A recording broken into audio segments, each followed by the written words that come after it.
একজন সাহাবী গোসল করছেন, তার গায়ের চামড়াটা খুব সুন্দর ছিল, একদম স্কিনটা অনেক সুন্দর, থাকে না এমন কিছু মানুষ? আচ্ছা, এখন আরেকজন সাহাবী এই গোসল দেখছেন দূর থেকে, দেখে বলছেন যে কি চমৎকার তার শরীরের রংটা, যেন কুমারী নারীর মতো, অনেকটা এমন একটা কথা তিনি বলেছিলেন। সাথে সাথে এই সাহাবী অজ্ঞান হয়ে পড়ে গেছে। কোন সাহাবী?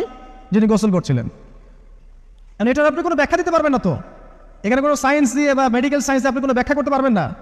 একটা ব্যাখ্যা দিতে পারেন, কিন্তু কেন সেটা হলো সেটা আপনি অ্যান্সার খুঁজে পাবেন না।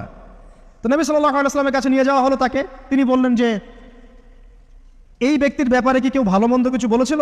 তখন একজন সাহাবী বলেন, হ্যাঁ, অমুকে বলেছে এর স্কিনটা অনেক সুন্দর, ওকে ডেকে নিয়ে আসুন। ওকে ডেকে আনা হলো।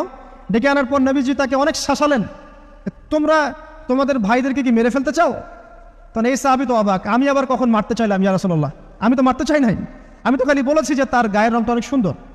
তখন তিনি বললেন, কেন তুমি সুবহানাল্লাহ বললে না, কেন তুমি মাশাআল্লাহ বললে না? যখন মাশাআল্লাহ বলবেন, সুবহানাল্লাহ বলবেন, নজরটা লাগবে না।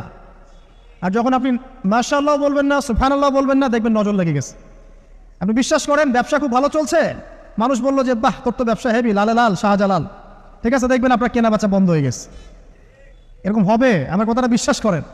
এটা কিন্তু সায়েন্স প্রমাণ করতে পারবেন না, আল্লাহ এবং তার রাসূল বলেছেন, তার উপরে কোনো সত্য নেই আছে।